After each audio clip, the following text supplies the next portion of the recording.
सदाशिवसमारम्भां शङ्कराचार्यमध्यमाम् अस्मदाचार्यपर्यन्तां वन्दे गुरुपरम्पराम्।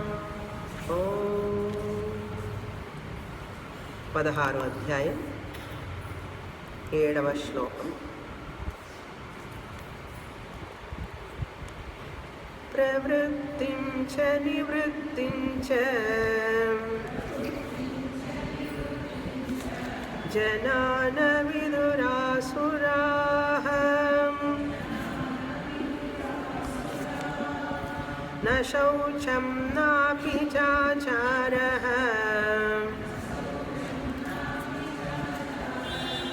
न सत्यं तेषु विद्यते।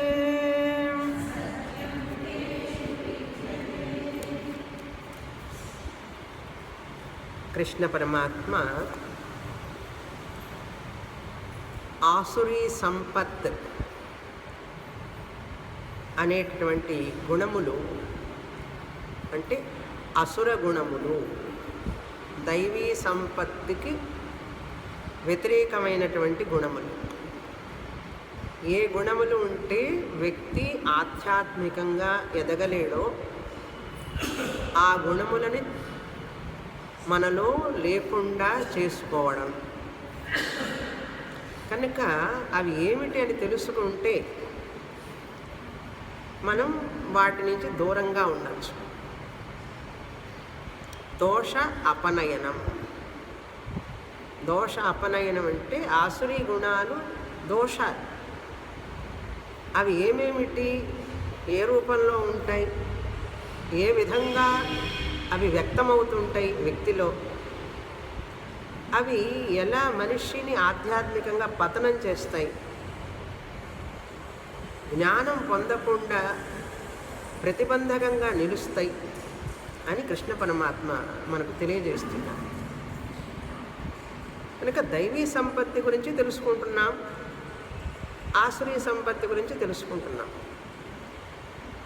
దైవీ సంపత్తి గుణ ఆధానం లాంటిది పెంపొందించుకొనడానికి. ఆసురీ సంపత్తి వినేటప్పుడు ఈ గుణాలన్నీ ఎవరికి ఉన్నాయా అని చూడకూడదు, ఆలోచించకూడదు. మనం ఎవరిలో ఉన్నాయి ఈ గుణాలు, ఫలానా వ్యక్తికి ఈ గుణం ఉంది, ఫలానా ఆవిడకి ఈ గుణం ఉంది, మనకేం ప్రయోజనం లేదు అట్లా ఆలోచిస్తే. ఈ అసుర గుణాలు ఏమైనా నాలో ఉన్నాయా, ఉంటే ఎంత పాళ్ళల్లో ఉన్నాయి, వాటిని తొలగించుకోవడానికి నేనేం చేయాలి అని మనం ఆలోచించాలి. అవతల వాళ్ళ గురించి ఏదైనా ఆలోచించదలుచుకుంటే వాళ్ళల్లో ఉన్న మంచిని మాత్రమే చూడాలి. ఏ వ్యక్తులనైనా ఒకవేళ ఆలోచించదలుచుకుంటే, పోల్చదలుచుకుంటే వాళ్ళల్లో ఉన్న ఒక్క మంచి గుణాన్నైనా తీసుకొని ఆ గుణాన్ని మనలో కూడా పెంపొందించుకోవాలి. అది వివేకవంతుల, విజ్ఞానవంతుల యొక్క లక్షణం, సంస్కారవంతుల లక్షణం. కానీ మనసు లక్షణం ఏంటంటే తప్పు పడుతూనే ఉంటుంది అందరిలో. తనలో ఉన్న తప్పును తెలుసుకోదు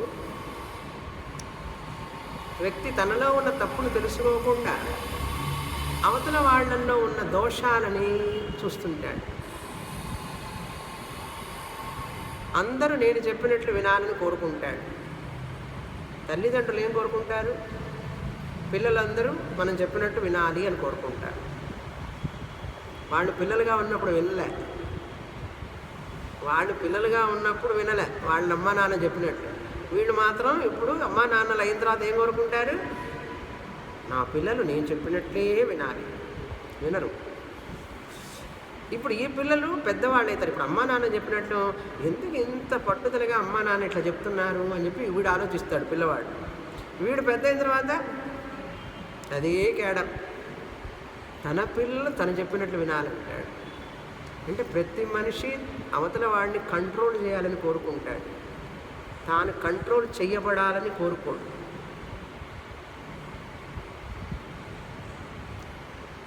ఒక వ్యక్తి వాళ్ళకి ఒక స్పేస్ ఉంటుంది, వాళ్ళ వాళ్ళ స్పేస్ అంటారు దాన్ని ఇంగ్లీష్లో. Every person has got his own her own space. దాంట్లోకి మనం వెళ్ళకూడదు. కానీ వెళతామే, వెళ్ళి ముట్టికాయలు వేయించుకుంటామే మమకారం పేరుతో, చేస్తుంటాం ప్రేమ పేరుతో. ఏ వ్యక్తి కూడా ఎవరి ద్వారా కంట్రోల్ చేయబడాలని కోరుకోరు. నీ యొక్క స్వతంత్రత దేని మీద ఆధారపడి ఉంటుందంటే యువర్ ఫ్రీడమ్. నువ్వు ఇచ్చే స్వతంత్రత, అవతల వాళ్ళకి నువ్వు ఎంత స్వతంత్రత ఇస్తే అంతగా నీ ఫ్రీడమ్ కూడా ప్రొటెక్ట్ చేయబడుతుంది. లేకపోతే నువ్వు అవతల వాళ్ళ ఫ్రీడంలో ఎంటర్ అయినావంటే నీ ఫ్రీడమ్ పోతుంది. మన ఫ్రీడమ్ పోకూడదు, మనం ఎంటర్ అవుతాం. ఇది మానవులు చేసేటటువంటి తప్పిదం.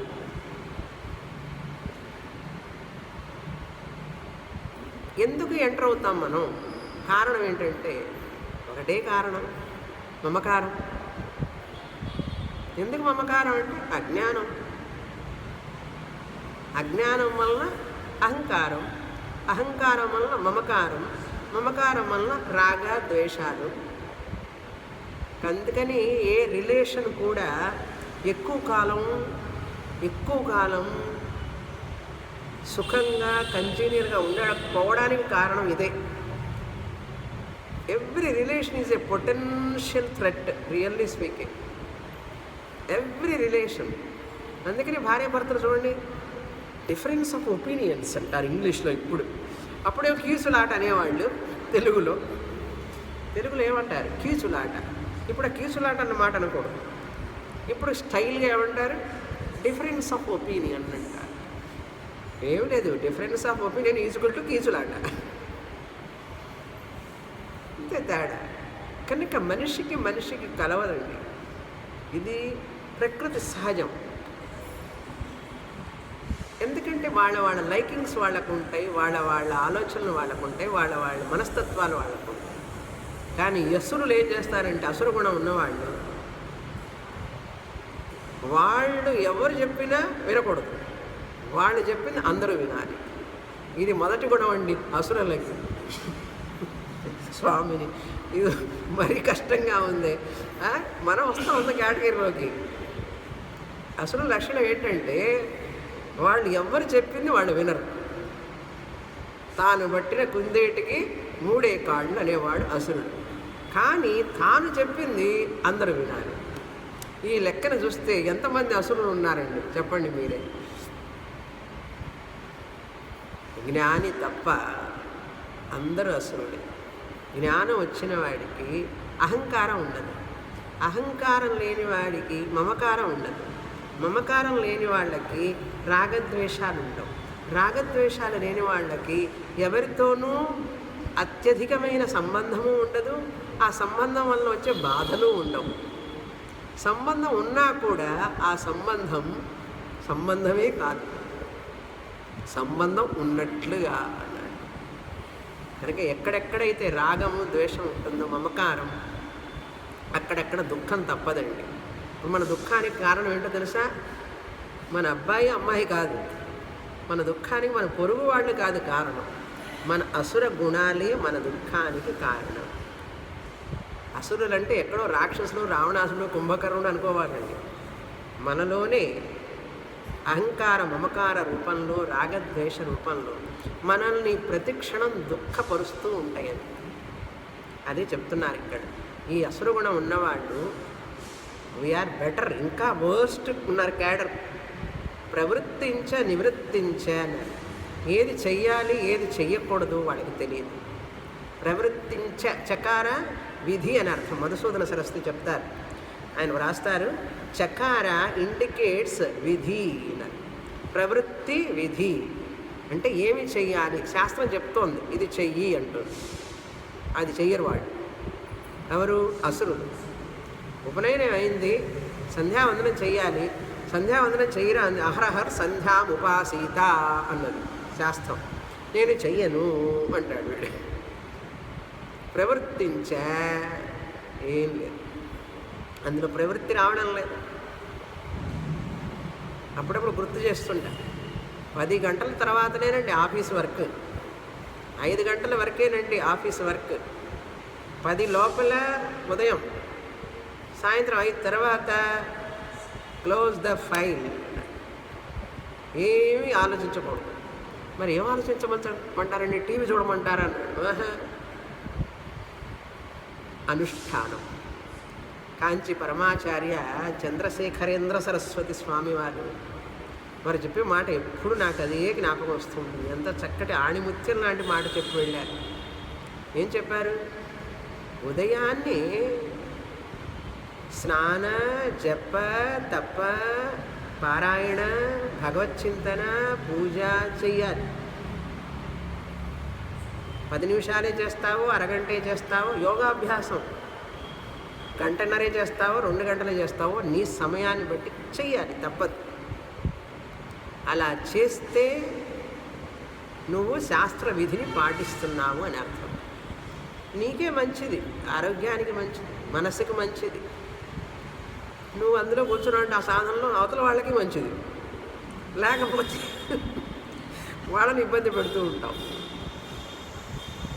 మనం మెడిటేషన్ చేయడం వల్ల మనకే కాదు మంచిది, అవతల వాళ్ళకి ప్రశాంతంగా ఉంటారు. వాళ్ళు కూడా ప్రవర్తించారు. ఈ అసురులకి ఉదయం లేవంగానే ఏంటన్నా news paper, cell phone, SMS, WhatsApp, Twitter, Facebook.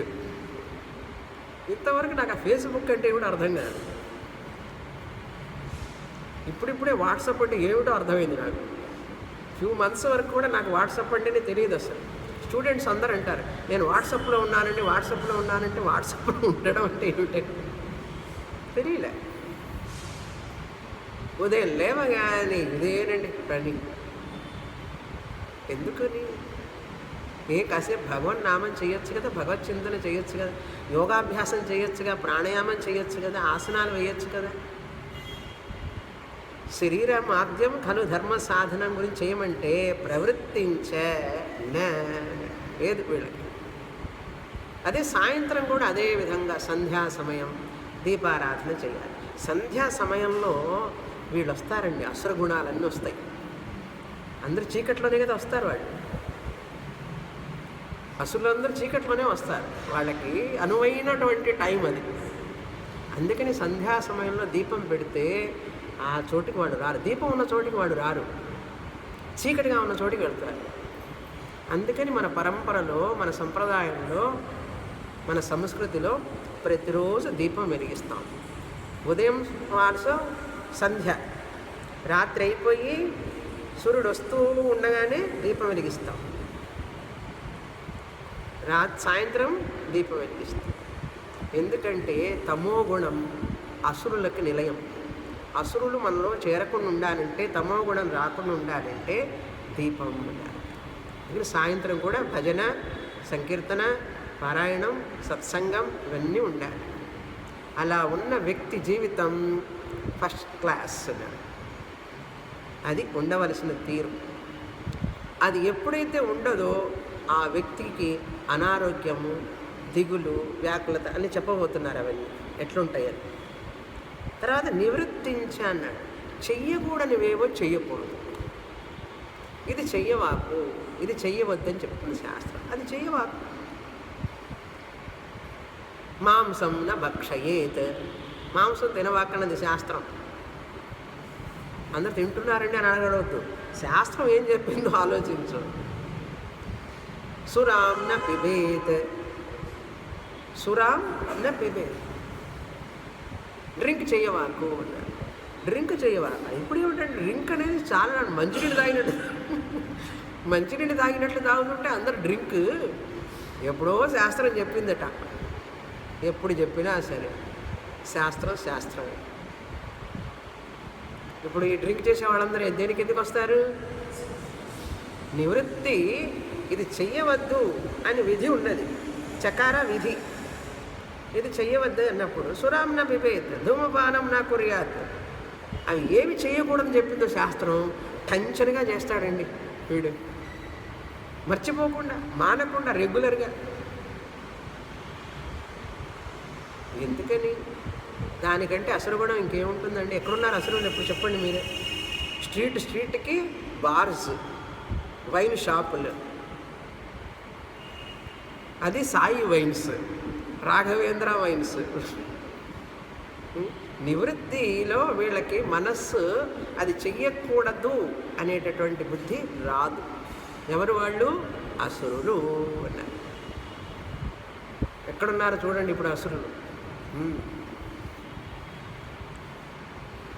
దైవీ సంపత్తి ఉన్నవాళ్ళు ఎక్కడున్నారని వెతకాలి. ఇప్పుడు అసురులు ఎక్కడున్నారో వెతకక్కర్లేదు. అవండి త్రేతాయుగంలో, ద్వాపర యుగంలో అక్కడక్కడ ఉండేవాళ్ళు అసురులు. అందరూ దైవీ సంపత్తి ఉన్న వాళ్ళే ప్రతి చోట. ఇప్పుడు అసుర సంపత్తి ఉన్నవాళ్ళు అంతటా, దైవీ సంపత్తి ఉన్నవాళ్ళు అక్కడక్కడ.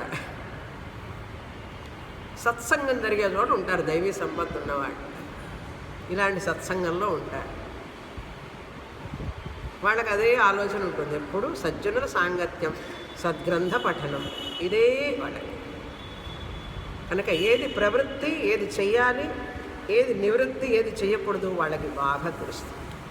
కానీ అసురులకు తెలియదే అని చెప్తున్నారు. అసురాహ న విదుహు, అసురులకి ఏది తెలియదు అర్జున. నా శౌచం, పొద్దున స్నానం చేయమంటే చేయడం, మాట శుద్ధి లేదు, వాక్కు శుద్ధి లేదు, శారీరక శుద్ధి లేదు, మానసిక శుద్ధి అంతకంటే ఉండదు. కనుక క్లీన్లీనెస్, శౌచం అన్నారు. చాలా శుభ్రత మనిషి. నా ఆచార, ఆచారము ఉండదు. ఆచారహీన న పునంతి వేదాహ అని ఒక కొటేషన్. ఆచారహీన, సంధ్యావందనం చేయవలసిన వాడు చేయడం, ఏ ఏ విధులు ఉన్నాయో మన కర్తవ్యం చేయడం, అటువంటి ఆచారాలను పాటించిన వాళ్ళకి ఆచారహీన వేదాహ న పునంతి, వేదాలు వాడిని, ఆ వ్యక్తిని పునీతుణ్ణి చెయ్యవు. చెప్పుకుంటాడు, మాది ఋగ్వేదం అండి, మేము యజుర్వేదం అండి. యజుర్వేదంలో ఒక్క మాత్రం తెలియదు. శుక్ల యజుర్వేదం అంటాడు. గోత్రం సూత్రం అని చెప్పుకోవడంలో గొప్ప, అనుష్ఠానంలో సున్నా. నా ఆచార, విభూతి పెట్టుకోవడానికి సిగ్గుపడతాడు, కుంకం పెట్టుకోవడానికి సిగ్గుపడతాడు, బ్రాహ్మణుని చెప్పుకోవడానికి సిగ్గుపడతాడు. ఇప్పుడు మోడర్న్ ఇంకా ఏమిటయ్యా అంటే, బ్రాహ్మణులం క్షత్రియులను చెప్పుకోవడానికి సిగ్గుపడుతున్నారు మనుషులు. బ్రాహ్మణుల దాకా ఎందుకండి, హిందువులను చెప్పుకోవడానికి సిగ్గుపడుతున్నాడు. హిందూ సంప్రదాయం, హిందూ ధర్మం, హిందూ సంస్కృతిలో నేను పుట్టానని చెప్పుకోవడానికి సిగ్గుపడుతున్నాడు మనిషి. ఇంతకంటే అవమానం ఏం కావాలి? ఆచార న విదుహు, ఏమి తెలియదు. ఏమిట్రయ్యా తెలుసు అంటే ఏం తెలియదు. న సత్యం తేషు విద్యతే, వాళ్ళ యందు సత్యం, ఈ శాస్త్రమే ప్రమాణం. ఈ శాస్త్ర ప్రమాణం వల్ల భగవంతుడిచ్చిన సృష్టి అనేటువంటిది పరమసత్యం. ఈ సత్యాన్ని, అంటే ఇక్కడ సత్యం అంటే మాట్లాడే సత్యం అనే కాదు, వాళ్ళ మాటల్లోనూ సత్యసంధత ఉండదు. ఏది కూడా సత్యాన్ని అంటే ప్రమాణం అని అర్థం. శాస్త్ర ప్రమాణం వేదం. ఈ వేద ప్రమాణం సత్యమైనటువంటిది. దీన్ని భగవంతుడిచ్చాడు, భగవంతుడి వల్ల ఈ సృష్టి వచ్చింది, ఈ సృష్టి భగవంతుడి యొక్క నియతి వల్ల జరుగుతోంది. ఇవన్నీ వాళ్ళకి అక్కర్లేదండి, వినరు. తేషు న విద్యతే, శాస్త్రం నందు భక్తి లేదు. తల్లిదండ్రుల మీద కూడా భక్తి ఉండదు. ఎట్లా ఉంటుంది? తల్లిదండ్రుల మీద ఉండదు, ఎవరి మీద ఉండదు. చిన్న బొజ్జకు శ్రీరామ రక్ష అన్నాడు. తాను సుఖంగా ఉన్నానా లేదా, తన సుఖం కోసం అందరూ సుఖంగా ఉన్నారా లేదా చూస్తాడు. వాళ్ళ సుఖం కోసం వాళ్ళని చూడరు. నేను సుఖంగా ఉండాలంటే వాళ్ళందరూ సుఖంగా ఉండాలి కాబట్టి నేను చూస్తానన్నాడు. ఎంత సెల్ఫిషో చూడండి. ఏమండి, ఇది సహజంగా ఉండదండి ఇప్పుడు సమాజం. విచ్చలవిడిగా విస్తరించి ఉన్నది స్వార్థత మనిషికి. ఎప్పుడైతే మనిషి స్వార్థపరుడవుతాడో కుటుంబానికి హాని చేస్తాడు. కుటుంబంలో ఉన్న వ్యక్తులకి, అన్నయ్య, అక్కయ్య, చెల్లి, తమ్ముడు, అందరికీ హాని చేస్తాడు స్వార్థం ఉన్నవాడు. తన సుఖం కోసమే, తన మాట నెగ్గాలి, తానే చెప్పింది వినాలి అందరూ అనేటటువంటి పట్టుదల ఉంటుంది ఆ అసుర గుణం ఉన్నవాళ్ళకి. వాళ్ళ వల్ల ఎవ్వరికీ సుఖం ఉండదు. అవతల వాళ్ళ గురించి ఆలోచించాలి ఎప్పటికీ కూడా. చాలా కష్టం అంటాడు వాళ్ళతో. అటువంటి వాళ్ళ వల్ల సమాజానికి నష్టం. సత్యం తేషు న విద్యతే అన్నారు.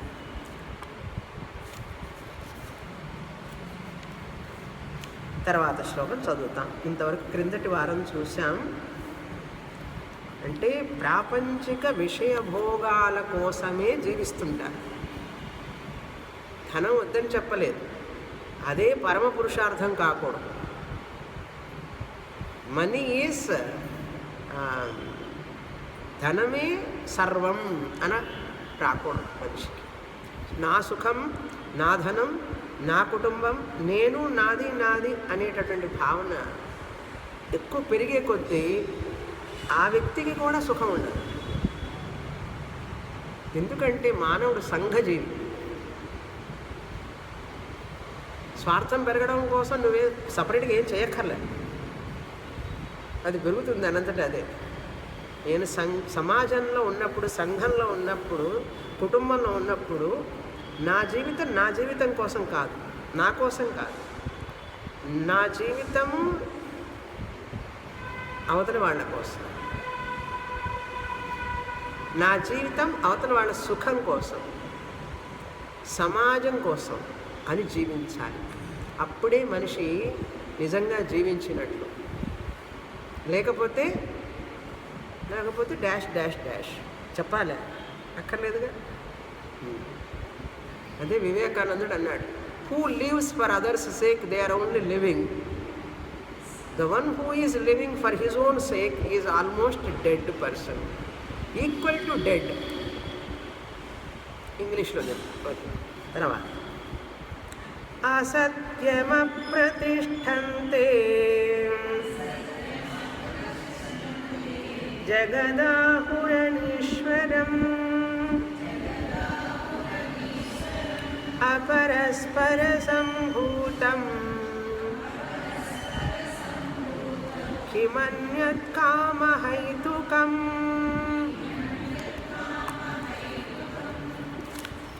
వాళ్ళకి ఈ శాస్త్రము భగవంతుడు ఇచ్చాడు, భగవంతుడి సృష్టి చేశాడు, భగవంతుడి వలన ఇదంతా నిలిచి ఉన్నది, భగవంతుడు ఇచ్చినటువంటి ధర్మం ఉన్నది ఇక్కడ, దానివల్ల నడుస్తున్నది అనేటటువంటిది ఈ మాటలు చెప్తే అసలు అర్థం కాదు. ఏం మాట్లాడుతున్నారు మీరు అంటారు వాళ్ళు. మనం ఈ మాట మాట్లాడితే వాళ్ళకి ఏమీ తెలియదు, తలా తోక తెలియదు. అసలు ఇది ఒక వాట్ యు ఆర్ టాకింగ్, ఏదో సమ్ లాంగ్వేజ్ ఏదో మాట్లాడుతున్నట్టుగా ఉంటుంది వాళ్ళకి. కారణం ఏంటి? పోనీ మనం అడుగుతాం, సరే భగవంతుడు సృష్టి చేయలేదు అంటాం అనుకో, వేదాలు లేవు, ప్రమాణాలు లేవు, ఈ సృష్టి ఇలా ఉన్నది జరుగుతున్నది అంటారు. ఎలా జరుగుతున్నది? పోనీ నువ్వు చెప్పు అంటే, ఈరోజు మా అమ్మ నాన్నకి కోరిక కలిగింది, నేను పుట్టానంటాడు. ఇది మా అమ్మ నాన్న పెళ్లి చేసుకున్నారు, వాళ్ళు పెళ్లి చేసుకోవడం వల్ల వాళ్ళకి కోరిక కలిగింది, పరస్పర సంభూతం కామహైతుకం అన్నాడు. వాళ్ళ కోరిక వలన నేను పుట్టానంటాడు. ఎట్లా ఉంటుందంటే, మరి పాలు ఎక్కడి నుంచి వస్తాయా అంటారు. ఆవిని పాలు ఎక్కడి నుంచి వస్తాయి? బటన్ నొక్కితే వస్తాయంటాడు. ఇప్పుడు వచ్చే పిల్లలు పాలు ఎక్కడి నుంచి వస్తున్నాయి అంటాడు. ఆవిని బూత్తికెళ్ళి బటన్ నొక్కితే పాలు వస్తాయి అంటాడు. అట్లా ఉంది వీడు చెప్పేది. మా అమ్మ నాన్నకి కోరిక కలిగిందట, నేను పుట్టానంటాడు. కరెక్ట్గా అట్లాగే ఉందా లేదు? ఆవు ఒకటి ఉంటుంది, గేదె ఉంటుంది, దాన్ని పాలు పితికితేనే పాలు వస్తాయన్న సంగతి పిల్లలకి తెలియదండి. ఇప్పుడు వెన్న ఎట్లా వస్తుందిరా అంటాడు. మిషన్లో వేస్తే డ్రర్రని వచ్చేస్తున్నాడు. వెన్న రావాలంటే పెరుగు కావాలి, పెరుగు కావాలి అంటే పాలు కావాలి, పాలు కావాలి అంటే ఆవు కావాలి, గేదె కావాలి. అండ్ మన పిల్లలకు తెలిసే అవి ఇప్పుడు ఆవిని బూతుల నుంచి వస్తాయి పాలు అంటాడు. అట్లా ఉంది వీడు చెప్పేది. కిమ్ అన్యత్, వేరే ఏముంటుంది అంతకంటే? కామమే తప్ప కోరికే తప్ప దీనికంటే వేరే కారణం ఏముంటుంది? అన్యత్ హేతుకం కిమపి నాస్తి. అన్యత్ కిం అన్యత్ కామహైతుకం. ఏమిటి? అపరస్పర సంభూత, ఒకరికొకరికి సంబంధం అన్నమాట. ఆయన్ని చూసి ఈమె ఇష్టపడింది, ఈమెను చూసి ఆయన ఇష్టపడ్డాడు, వాళ్ళు వివాహం చేసుకున్నారు, నేను పుట్టానన్నాడు. ఇలా మాట్లాడతారు. అసత్యం అప్రతిష్టంతే జగత్ అనీశ్వరం ఇది ఆహు. ఈ జగత్తంతా కూడా దేవుడు లేడు అని చెప్తారు. అనీశ్వరం అంటే దేవుడు ఒకడు ఉన్నాడు, సృష్టి చేశాడు, అవన్నీ ఏం లేవు. నువ్వు చూసావా? నువ్వు చూసావా అడుగుతాడు. మరి ఎందుకు దేవుడు సృష్టి చేశాడని చెప్తావు అంటాడు. నేను ఒప్పుకోను అంటాడు. ఏం సమాధానం చెప్తారండి? ఏం చెప్పలేరు, నోరు మూసుకోవాల్సిందే వాళ్ళ ముందు. అనీశ్వరం అంటే దేవుడు లేడు, నేను నమ్మను. ఏం నమ్ముతావు? ప్రోటాన్స్ న్యూట్రాన్స్ నమ్ముతాను అంటాడు. దేవుణ్ణి నమ్మట ప్రోటాన్స్ న్యూట్రాన్స్ కెమిస్ట్రీ ఫిజిక్స్ వీటిని నమ్ముతాడు. క్రోమోజోమ్స్ ఇదంతా సైంటిఫిక్ బుద్ధి అండి. అవన్నీ ఉన్నాయి. ఇవన్నీ దేవుడు ఎక్కడున్నాడు? అనీశ్వరం జగత్, దేవుడు లేనటువంటిది ఈ జగత్తు అంటాడు. మనం ఏమంటాం? దేవుడు ఉన్నాడు, దేవుడే సృష్టి చేశాడు, దేవుడే ఈ సృష్టిగా మారాడు కనుక ఈ సృష్టి అంతా దేవుడే ఉన్నాడు. ఇట్లా మాట్లాడితే మనల్ని ఏమంటారో తెలిసే వాళ్ళు, మీకు దేవుడు ఉన్నాడో లేదు కానీ మీకు పైత్యం మాత్రం ఉన్నదంటారు. మనకు పైత్యం ఉన్నదంటారు వాళ్ళు. పరమ మూర్ఖులండి. పరమ మూర్ఖుడితో అదేదో ఒక శ్లోకం కూడా ఉంది. వేమన శ్లోకమో సుమతి శతక శ్లోకమో. ఇసుకలో నుంచి నూనెన్న తీయచ్చు కానీ మూర్ఖుడి మనస్సును మాత్రం మార్చలేమన్నాడు. ఇసుకలో నుంచి నూనె రాదండి. ఒకవేళ నూనెన్నా వస్తుందేమో కానీ మూర్ఖుడి మనస్సును మాత్రం మార్చలేము అన్నాడు. అది మూర్ఖుడు అంటే. తెలుగులో మూర్ఖుడు అంటాం. మోహంతో ఉన్నటువంటి మనస్సుని మూర్ఖత్వం అంటాం. కనుక జగత్ అనీశ్వరం ఇది ఆహు. అందుకని ఎవరన్నా అడుగుతారు, మీరు దేవుణ్ణి చూశారండి అని అడుగుతారు వచ్చి. మీరు దేవుణ్ణి చూశారా? వివేకానందుడు అడిగాడు కదా రామకృష్ణ పరమహంసని, మీరు దేవుణ్ణి చూశారా? చూశాను ఆయన, నిన్ను చూసినట్లే చూస్తున్నాను అన్నాడు ఆయన. నాకు చూపించండి అన్నాడు. అదంతా ఒక కథ. ఈశావాస్యమిదం సర్వం యత్కించ జగత్యాం జగత్. అంతా పరమాత్మే సత్ చిత్తు రూపంగా అన్ని నామరూపాలలో ఆయన ఉన్నాడు. ఇప్పుడు ఈ మైకులు దేవుడు ఉన్నాడా లేడా అంటే ఏం చెప్తారు? ఉన్నాడు. ఎట్లా ఉన్నాడు? ఇందుగలడందు సందేహని సందేహములదు చక్రి సర్వోపగతుండు ఎందెందు వెతికి చూసిన అందందేగలడు. ఎక్కడ చూసినా ఉంటాడు.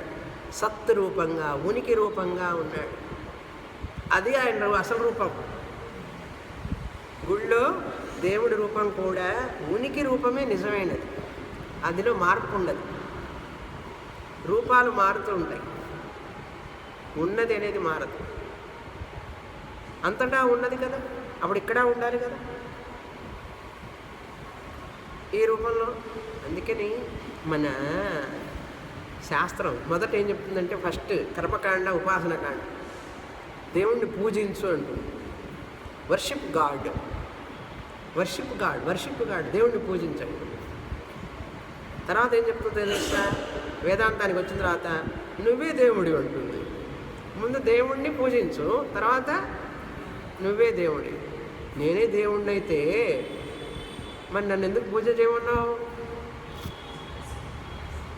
నేనే దేవుణ్ణి అయితే ఈ మాట ముందే చెప్పచ్చుగా. శాస్త్రం చెప్పదు ముందు. నువ్వు చిన్నపిల్లవాడిగా ఉన్నప్పుడు శాస్త్రానికి వచ్చే వరకు నువ్వే దేవుడు అని చెప్పదు శాస్త్రం. దేవుణ్ణి పూజించు, దేవుణ్ణి నమ్ము అంటుంది. ఏమిటి ఇట్లా కాంట్రడిక్షన్గా చెప్తుంది శాస్త్రం అంటే? దేవుణ్ణి నేనే అయితే దేవుణ్ణి నేను ఎందుకు పూజించాలి? నేను పూజించేటట్లయితే నేను దేవుణ్ణి వేరైనట్లే కదా. నాయన అది అధ్యారోపం, ఇది అపవాదం అన్నాం. దేవుణ్ణి పూజించు, దేవుడు నువ్వని తెలుసుకోవడానికి దేవుణ్ణి పూజించు. అర్థమైందా? దేవుణ్ణి నేనే అని తెలుసుకోవడానికి చెంపలేసుకోండి స్వామిని గారు, పాపం వస్తుంది దేవుణ్ణి నేనే అంటే అంట.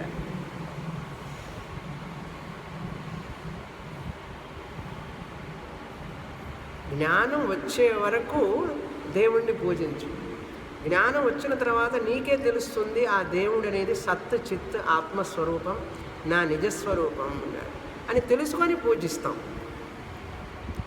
ఆహా, ఈ సత్యాన్ని తెలుసుకోవడానికి నేను చేసిన పూజ ఆజన్మాంతం త్రయం సేవ్యం వేదాంతో గురురీశ్వర ఆదౌ జ్ఞానాప్తయే పశ్చాత్ కృతజ్ఞత్వ నివృత్తయే. కనుక వేదాంతం చదివిన తర్వాత కూడా, జ్ఞానం వచ్చిన తర్వాత కూడా భగవంతుడికి థ్యాంక్స్ గివింగ్గా, అందుకే దక్షిణామూర్తికి అర్చన పూజ అన్నీ చేస్తాం అక్కడ క్యాంపుకి వెళితే. అర్థమైంది? ఆయన తెలుసుకునే వరకు పూజ చేయాలి జ్ఞానం కొరకు. తెలుసుకున్న తర్వాత థ్యాంక్స్ గివింగ్గా పూజ చేయాలి. చెయ్యాలంటే మొట్టికాయ కొడుతుంది. ఎందుకు చెయ్యాలంటే చెయ్యాలి అంతే.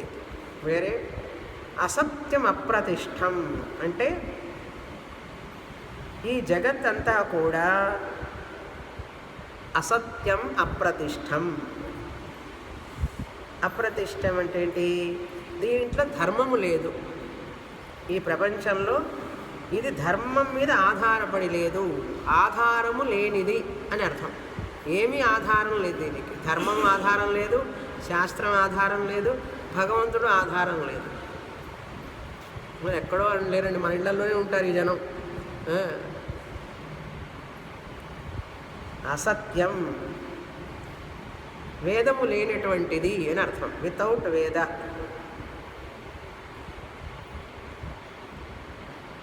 వేదము లేదు, ధర్మము లేదు, అసత్యం అప్రతిష్టం. భగవంతుడు లేడు. ఈ జగత్తంతా ఎట్లా వచ్చిందంటే కామహైతుకం, దానికంటే వేరే కారణం లేదు. చార్వాక సిద్ధాంతం అండి. చార్వాక సిద్ధాంతం అదే కదా. విరోచనుడు ఇంద్రుడి దగ్గరికి వెళ్ళి, బ్రహ్మదేవుడి దగ్గరికి వెళ్ళి నేర్చుకున్నాడు. ఇంద్రియ భోగాలను అనుభవించడమే జీవితం వాళ్ళకి. ఎంత అనుభవించగలిగితే అంత అనుభవించు, ఎంత సంపాదించగలిగితే అంత సంపాదించు. ధర్మము, నీతి, న్యాయము, శాస్త్రము, సత్సంగత్యం, మహాత్ములు ఇవన్నీ పక్కన పెట్టు అంటారు. వింటుంటాం, ఏమి చేయలేం. పక్కన ఉంటే చుట్టుపక్కల 2 మనుషులు ఉన్నారనుకోండి, ఏం చేస్తారు? ఏం చేయలేమంటాం. ఏం చేయలేము అనకూడదు. చేయగలిగిన వరకు చెయ్యాలి. మన చేతిలో ఉన్నంత వరకు మనం పిల్లలకి చిన్న చిన్నవి చెప్పడం నేర్పాలి. ఇట్లాంటివన్నీ ప్రయత్నం చేయాలి. తర్వాత శ్లోకం 9. ఏతాం దృష్టిమవష్టభ్య నష్టాత్మానోల్పబుద్ధయః ప్రభవంత్యుగ్రకర్మాణః క్షయాయ జగతో హితాః.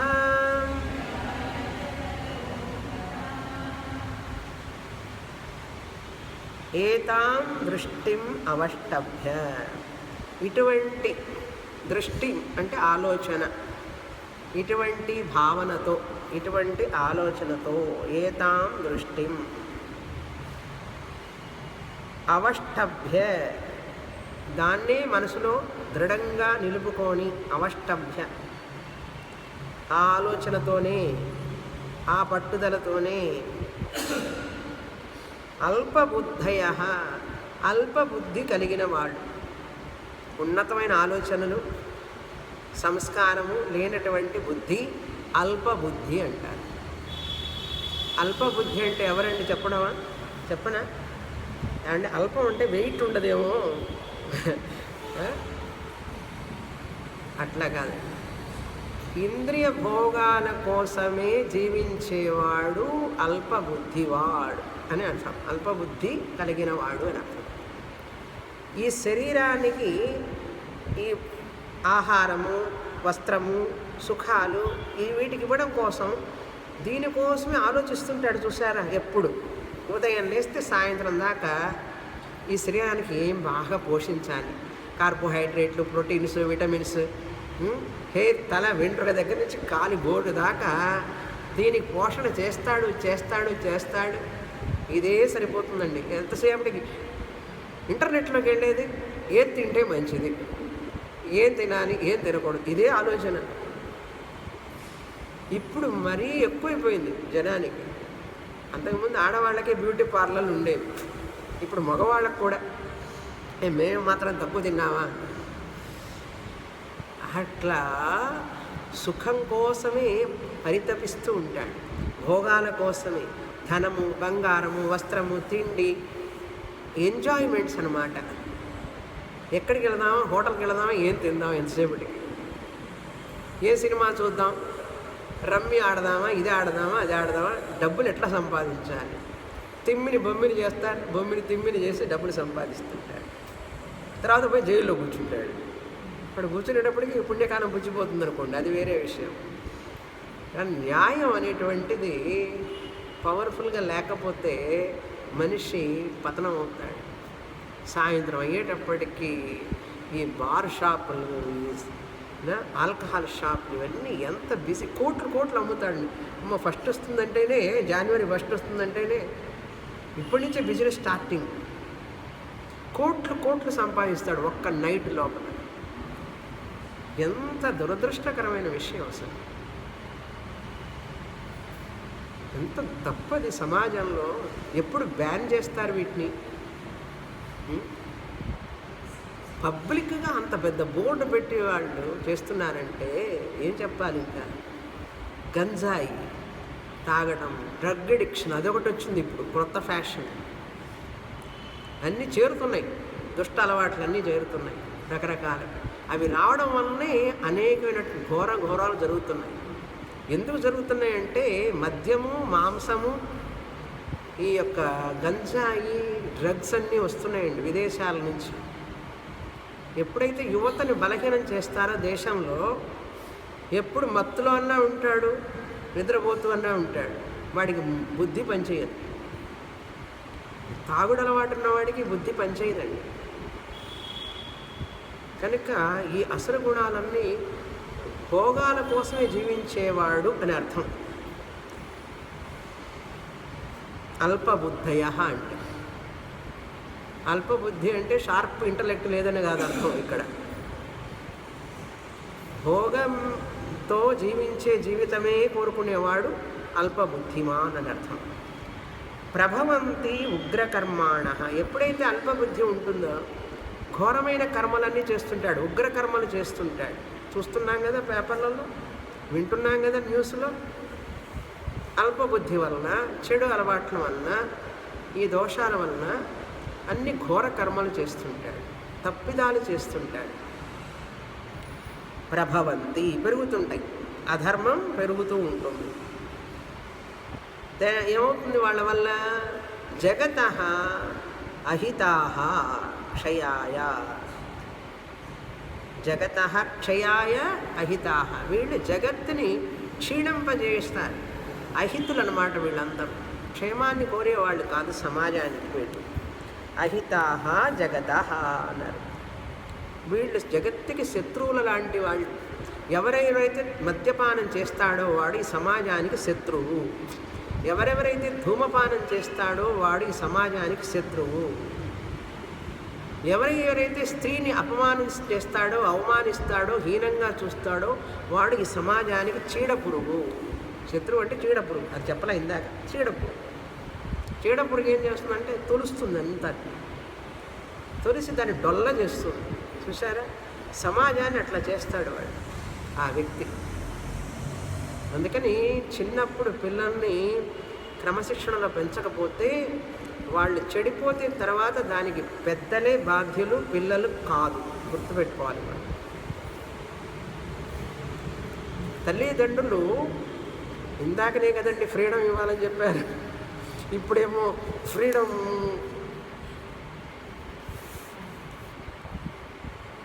రాజవత్ పంచవర్షాణి. 5 ఏళ్ళు వచ్చేవాడుకు వాడిని రాజుగా చూడు. దశవర్షాణి దాసవత్.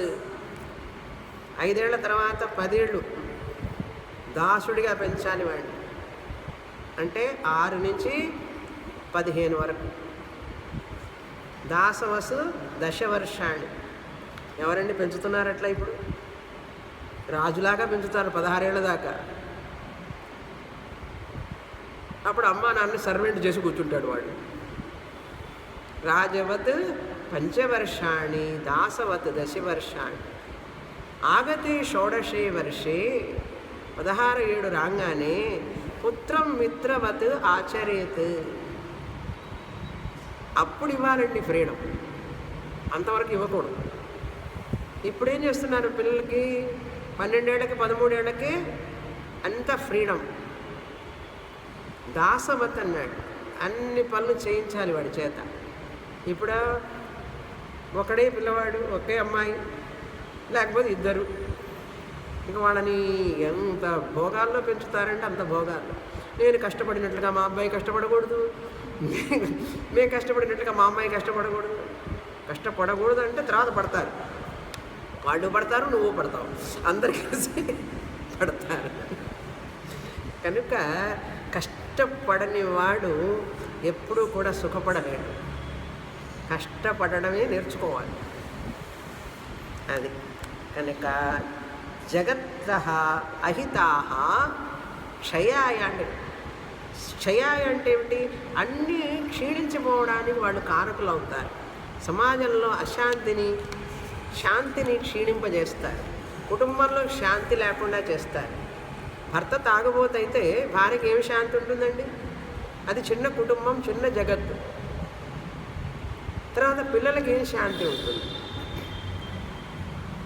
WWW world wide web. ఏమిటి world wide web? WW wine wealth woman. వ్యామోహం, స్త్రీకి పురుషుడి మీద కానీ పురుషుడి స్త్రీ మీద కానీ, భార్యాభర్తలకు మధ్య తప్ప ఎటువంటి వారితో ఎక్కడ సంబంధం ఉండకూడదు. అది తర్వాత ఎటువంటి చెడు అలవాట్లు ఉండకూడదు, ధన వ్యామోహం ఉండకూడదు. WWW women wine wealth. ఈ 3 మహా డేంజరస్. అయ్యో వాటితోనే ఉందండి ప్రపంచం అంతా అన్నాడు. అందుకే ఇట్లా పోతున్నది ప్రపంచం. కానీ ఇంకా ధర్మం ఉంది. ఎంత పోయినా అండి అటువైపుకి మనిషికి దెబ్బ తగిలి తీరుతుంది. అటువైపు ఎంత భోగమో, ఏమన్నారు మన వాళ్ళు, ఎంత భోగమో అంత రోగము అన్నారు. తర్వాత రోగాలతో బాధపడుతుంటారు. తర్వాత శ్లోకం. కామమాశ్రిత్య దుష్పూరం దంభమానమదాన్వితాః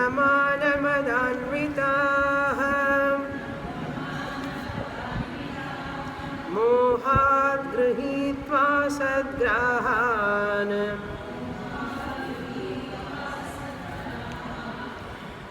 ప్రవర్తంతే శుచివ్రతాః.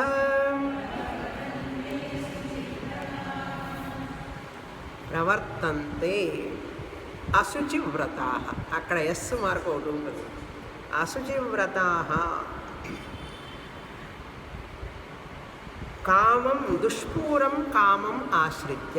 ఈ అసుర గుణం ఉన్నవాళ్ళు దేనికి దాన్ని దాసులైపోతారు, బానిసలైపోతారు. ఆశ్రిత్య అంటే దాసులైపోవడం, అదే ప్రధానంగా అనుకోవడం. లోకమంతా అట్లాగే ఉంది కదండి. మనం ఒక్కళ్ళ ఉంటే అవుతుందా? ఇది ఒక డైలాగు. లోకమంతా కళ్ళు మూసుకొని ఉన్నది, కళ్ళు గంతలు కట్టుకొని ఉన్నది, చీకట్లో పోతున్నారు. అందరూ అటు పోతున్నారు కదండి, నేను కూడా పోతానను. గుడ్డి వాళ్ళంతా ఒక చోట వైపు వెళ్తున్నారు, ఎక్కువ మంది వెళుతున్నారు, 100 మంది వెళుతున్నారు గుడ్డివాళ్ళు. ఏమండి వాళ్ళందరూ ఒకవైపు వెళుతున్నారు కదా, మన ఒక్కళ్ళం మాత్రం ఇట్లా ఉంటే ఎట్లా అండి అన్నారు. ఆ వెళ్ళేవాళ్ళు ఎట్లాంటి వాళ్ళు తెలుసా నీకు? ఒకసారి వెళ్ళి చూసిరా. అంధే నైవ నీయమాన యథాంధా, ముండకోపనిషత్తు. గుడ్డి వాళ్ళతో సమానం వాళ్ళు, కనులుండి చూడలేరు, పశ్యన్నపి న పశ్యతి అన్నారు. అటువంటి మూర్ఖులతోనే పోల్చుకుంటావు. అసత్యం పలికే వాళ్ళు 99 మంది ఉన్నారండి.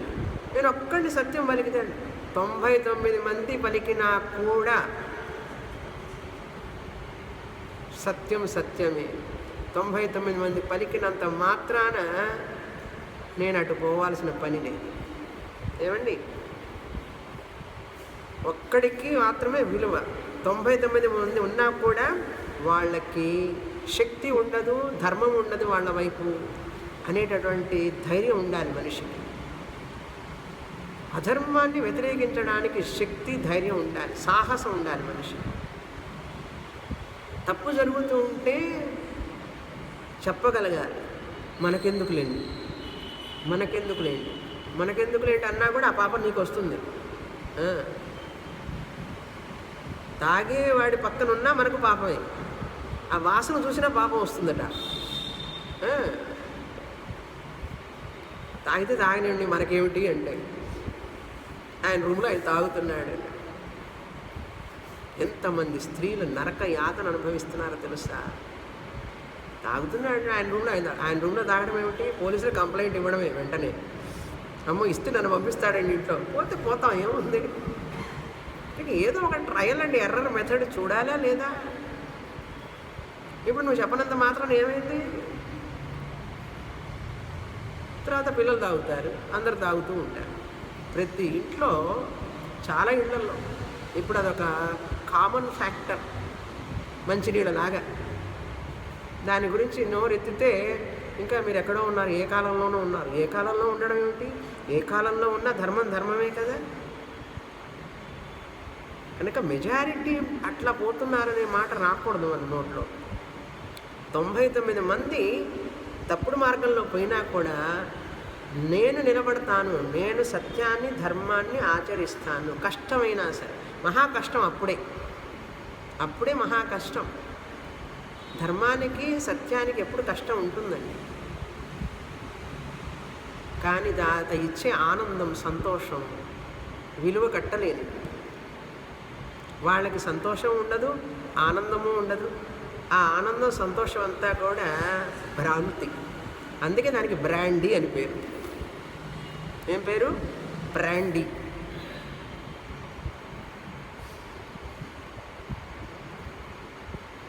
కనుక మీకు ప్రైమ్ మినిస్టర్ పోస్ట్ ఇస్తే మీరు ఏం చేస్తారు? వెంటనే నాకు ప్రైమ్ మినిస్టర్ పోస్ట్ ఇస్తే నేను వెంటనే బ్యాన్ చేస్తాను.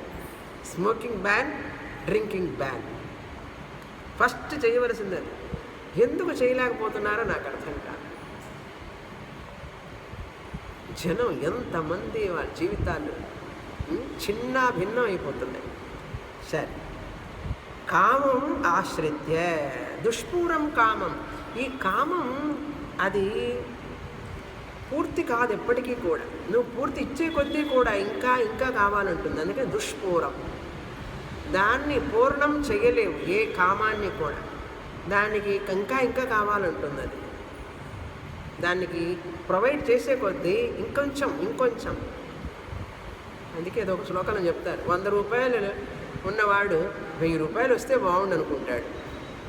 1000 రూపాయలు వచ్చిన తర్వాత ఒక 5000 వస్తే బాగుండు అంటాడు.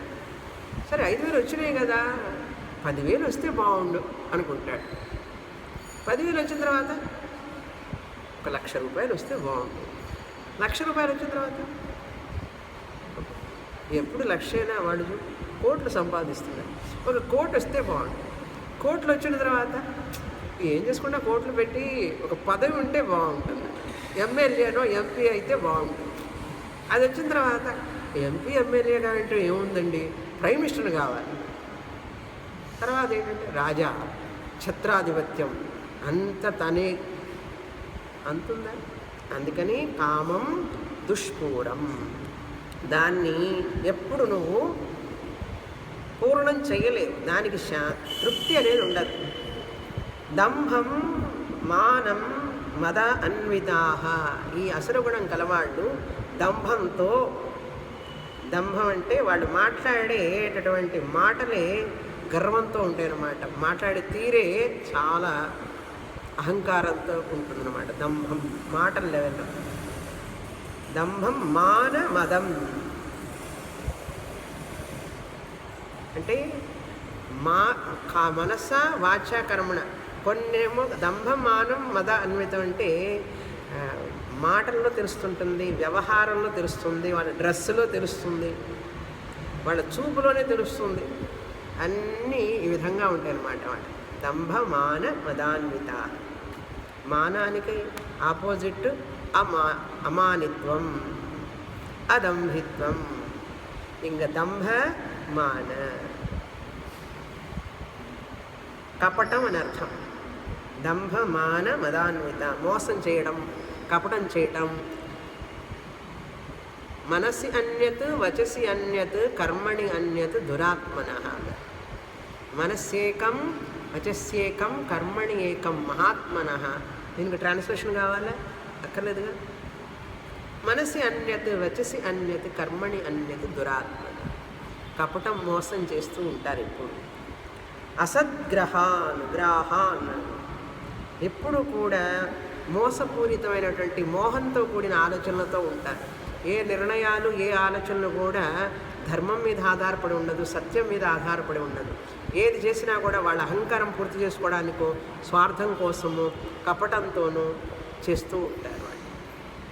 అవతల వాళ్ళను బాధ పెట్టాలనో అదొక శాడిజం ఉంటుంది కొంతమందికి. నీకేం వస్తుందో వాళ్ళు కష్టపడుతుంటే అదొక ఆనందం. శాడిస్ట్ అంటారు వాళ్ళని.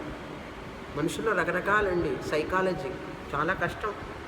మోహాత్, మోహం వలన, రాగద్వేషాల వలన, మోహం వలన. అందుకనే సదాశివ బ్రహ్మేంద్ర కీర్తనలో మోహమహార్ణవ తారకకారి అని, రామనామ జపం చేస్తే మోహం అనేటువంటి మహా అర్ణవాన్ని మనల్ని దాటిస్తాడు అన్నాడు. చెయ్యరు కదా వాళ్ళు. దేవుడి పేరు చెప్తే మళ్ళీ తప్పు పనులన్నీ చేయాల్సి వస్తుంది. ఇది వేరే రకం అండి. రిలీజియస్గా ఉంటూ చేసేవాళ్ళు ప్రతి శనివారం తిరుపతి వెళ్తాడు, ఎందుకంటే ఇంకాస్త ఎక్కువ అక్రమాలు చేయొచ్చు అని. రిలీజియస్లీ మెటీరియలిస్టిక్ పీపుల్ రిలీజియస్గానే ఉంటుంటారు, భోగాలలో తేలి ఆడుతూ ఉంటారు. అందుకని ఆయన కాస్త కమిషన్ ఇచ్చేస్తుంటే అప్పుడప్పుడు నెల నెల మన జోలికి రాకుండా ఉంటాడు. ఎవరు? బాలాజీ. దేవునికి కమిషన్ ఇచ్చి రిలీజియస్లీ మెటీరియలిస్టిక్ పీపుల్ అండి వాళ్ళు. మోహాత్ అశుచి వ్రతాః ప్రవర్తంతే. ఈ అసుర గుణం ఉన్నవాళ్ళు రిటాలియేట్ అవుతుంటారు. ఏదైనా జరిగినా ఏదైనా అంటే ఇలా చెయ్యొద్దు భార్య చెప్పినా తల్లిదండ్రులు చెప్పినా ఆ గుణం ఉన్నవాళ్ళు వెంటనే కోపంతో అరిచి గొడవ చేసి వాళ్ళని నానా హింసలు పెడతారు. ఎవరైనా ఇలా చెయ్యొద్దు తప్పు అని అన్నాడు అనుకోండి, వాడి తలకాయ తీసేస్తాడనమాట. తలకాయ తీసే అంత ప్రయత్నం చేస్తాడు, లేకపోతే తీసేస్తాడు. నాకు ఎదురు తిరిగావు కదా, అందుకని తల తీసేస్తానంటాడు. అందుకని చాలామంది మంచివాళ్ళు చెడు గుణాలు ఉన్న వాళ్ళని చూసి భయపడుతుంటారు ఎక్కువ మంది. అలా భయపడడం వల్ల ఏమవుతుందంటే వాళ్ళు ఇంకా విపరీతంగా విచ్చలవిడిగా పెరుగుతారు, తప్పు చేస్తుంటారు. ఇంకా తల్లి తండ్రి ఒక మాట మీద ఉండి పిల్లల్ని గైడ్ చేయకపోతే ఈ తల్లిదండ్రులు క్యూచులు ఆడుకుంటూ ఉంటే ఏమవుతుందంటే వాళ్ళకి అడ్వాంటేజ్ అనమాట. అందుకని తల్లిదండ్రుల మీద ఒక తాటి మీద ఉండి పిల్లల్ని, భార్య ఇది చెప్తే పర్వాలేదులే నువ్వు వెళ్ళు సినిమాకి అంటాడు, భార్య చెప్తుంది వెళ్ళొద్దురా అంటుంది, తండ్రి ఏం చెప్తాడు పోయి వెళ్ళిరా అంటాడు. తండ్రి వెళ్ళొద్దంటే భార్య వెళ్ళిరా అంటుంది పిల్లవాడిని. ఇట్లా ఉంటే వాడేం బాగుపడతాడు. అట్లా ఉంటే కొన్ని కుటుంబాల్లో వాళ్ళ ఈగోని సాటిస్ఫై చేసుకోవడం కోసం, పిల్లల్ని వాళ్ళ వైపు తిప్పుకోవడం కోసం పిల్లల్ని దుర్మార్గంలోకి తీసుకునే వాళ్ళు ఉన్నారు తల్లిదండ్రులు తెలియకుండా. చెప్పాలంటే ఇదంతా ఒక సైకాలజీ. తర్వాత చూస్తాం వచ్చే వారం. పూర్ణమద పూర్ణమిదం పూర్ణాత్ పూర్ణముదచ్యతే పూర్ణస్య పూర్ణమాదాయ పూర్ణమేవావశిష్యతే. ఓం శాంతి శాంతి శాంతి. హరి ఓం. శ్రీ గురుభ్యో నమః. హరి ఓం.